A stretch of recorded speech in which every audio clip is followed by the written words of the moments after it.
Let me show you how easy it is to update Linux Mint operating system.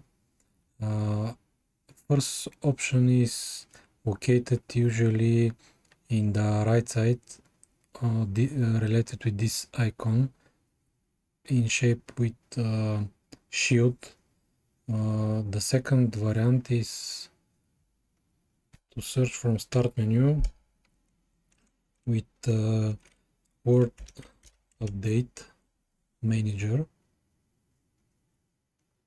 When you click over this icon, you need to refresh, or usually pending updates are loaded automatically, and you need to press install updates.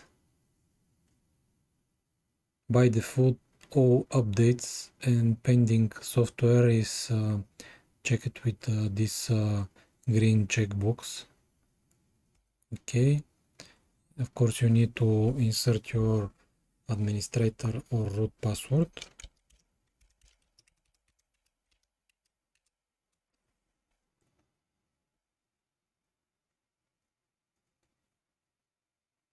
And you need to wait.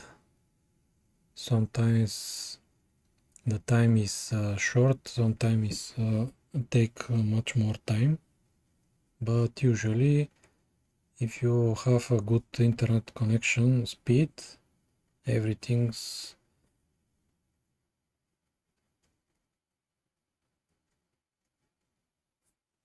happened quickly. Sometimes after these updates, system reboot is required, so you need to remember this